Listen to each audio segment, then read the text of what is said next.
Мен осы өмірге өзімнің бір миссиямды орындау үшін келдім. Сол миссияма сәйкес әртүрлі бағдарламаны осы денеге келместен бұрын құрадым. Соған байланысты денені таңдадым, ата-ананы таңдадым, туылатын жерді, яғни мемлекетті, қаланы, жанұяны таңдадым деген сияқты. Себебі осы бір денеде, осы бір воплощениеде, яғни осы бір келген бір өмірімде бір кармалық сабақтарды өтуім керек, бұрынғы өмірлеріме байланысты. Сондықтан соған байланысты өзімнің бір кодтарым бар, мына туылған күнім деген сияқты әртүрлі бағдарламам бар. Сол сияқты сізде, сол әлемде қанша миллиард адам бар, сол әрбір адамның өзінің қайталанбас тағдырлары бар. Бір-біріне ұқсас болуы мүмкін, бірақ қайталанбайды. Енді қараңыз, мен Артурмын, Артур Зинулин. Сіз қарап отырған Айгүл, Марат, Райхан, Нұрсұлтансыз, мысалға. Яғни бөлек-бөлек адамдарымыз. Енді мына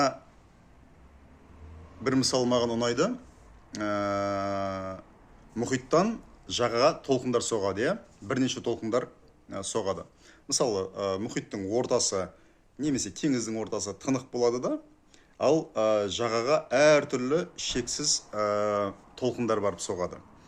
Сол бір толқын келесі бір толқынмен жарыс бара жатыр деп елестетейік. Яғни жағаға бірінші мен жетемін деп бағанағы бір толқын қасындағы бір толқынмен жарысып бара жатыр. Сол жолда сол келесі бір толқынды итеріп жібереді, немесе сол жарысам деп тым тез жүрем деп тасқа барып соғады. Ал сол бағанағы жарыспай өзімен өзі осы өмірден сол жолдан бір ләззат алып бара жатырған толқын ешқандай тасқа, ешқайда соқпай, жағаға, құмға барып жайлап барып жата қояды. Сол екі жарыс батырған толқын өздері қайдан шыққан ұмыт қалды, былай шыққанда. Себебі сол өздерін бағанағы толқынға айналған сәттен бастап, мен бір толқынмын, менде бір осындай бір күш бар, осындай бір жылдамдық бар деп бағанағы өзінің бағана төсін соға бастады. Бірақ сол толқын қайдан шықты? Сол толқын сол мұхиттан шықты. Сол төсін қаққан толқын қасындағы толқыннан ешқандай айырмашылығы жоқ. Сол сияқты бәріміз бір толқынымыз.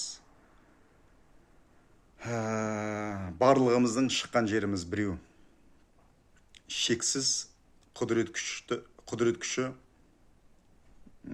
шексіз құдірет күшіне ие энергиямыз. Шексіз құдірет күшіне ие Құдайымыз. Енді бұл жерде бұл тақырыпты кім қалай түсінеді? Сондықтан біз осы өмірге келгеннен кейін мына бір нәпсі деген киімді өзімізге кидік. Эго ғой енді нәпсі деген. Енді мына дінде нәпсі деген сөзді естігенде бір жаман бір құбыжық нәрсеге елестетеді. Ол негізі нәпсі ешқандай жаман нәрсе емес. Яғни рух, жан, сосын нәпсі, біздің скафандр. Сол нәпсі біздің денеміз, нәпсі біздің ойымыз, қиялдау ерекшеліктеріміз. Сол бағанған нәпсі. Сол нәпсіні киіп алдықта Нұрсұлтанмен, Асланмен, басқасымен жарысамыз. Бірақ түбінде бара жатырған жеріміз бір, шыққан жеріміз бір, жаңа толқын сияқты.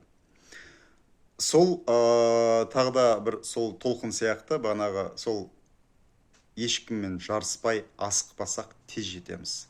Яғни сол асықпасақ сол бір тасқа барып бір жарбаспаймыз, жайлап анадан бағанағы қашып отырып, былай шыққанда сол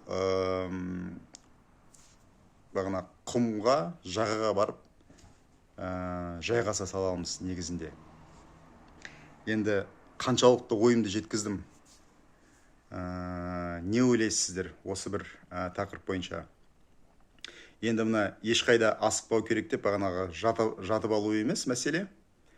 Мәселе осы өмірге сену, кеңістікке сену, Құдайға сену.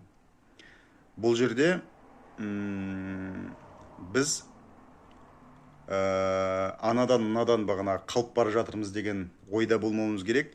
Өзіміздің миссиямызға, предназначениемізге жету үшін өзіміздің сол нәпсімізбен жұмыс жасау керек. Нәпсімізбен жұмыс жасау деген нәрсе, нәпсімізді тыю деген нәрсе емес, жоқ. Менде осы бір наным сенім қайдан келді? Бай бола алмаймын, мен басқа бір адамдардан кеммін деген наным сенім қайдан келді?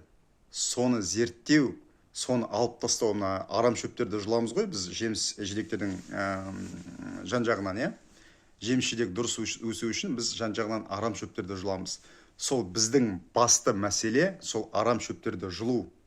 Сол уақытта біздің рухымыз нығаяды, қатаяды. Сосын өзінің осы өмірге келген предназначениесін жеп-жеңіл орындайды. Өздеріңіздің бір ойларыңыз болса жазып кетіңіз. Рахмет.